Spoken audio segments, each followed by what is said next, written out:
Okay, this is a video on how to do math modeling with Google Sheets.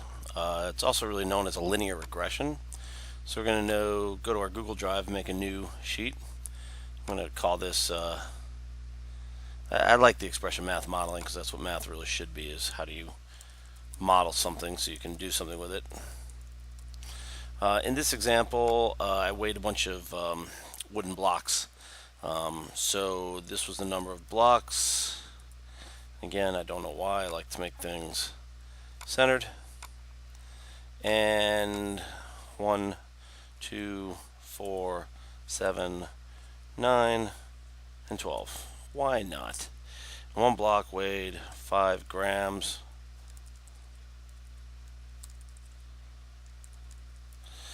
Another two together weighed 29, and 4 weighed 63, and 7 weighed 102, and 9 weighed 140, and 12 weighed 182. Whatever. So now we want to make a graph that models that. So we insert a chart.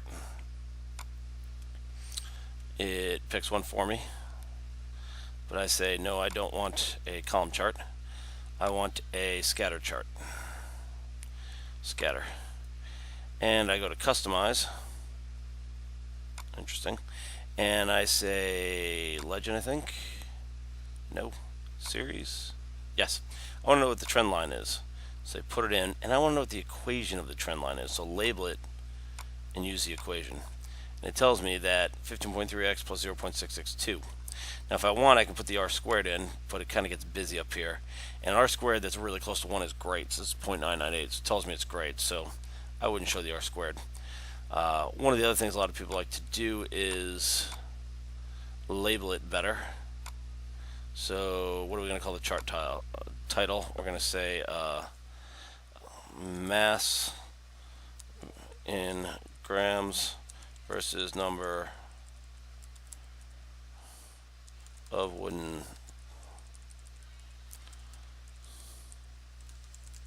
cubes.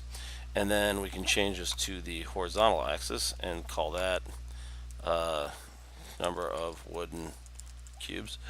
And then we can change this to the vertical axis and call that mass in grams. Notice it all showed up. X this out. If I want to change something, I go back up here and I hit edit. And off we go. Can mess it, put it on another sheet, all sorts of fun stuff. There it is. And if I was doing a project, I would screen snip this in and say, here's what I did and here's how I did it. They're labeling this F5. I wonder if I can change that. I believe that'd be under the legend, but I'm not honestly sure. Auto, no. Series.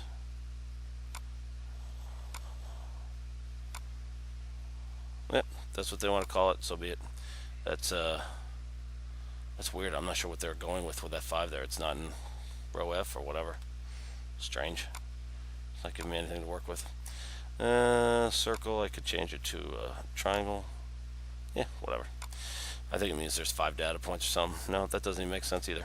Anyway, I'll leave that be. That's it. Good luck.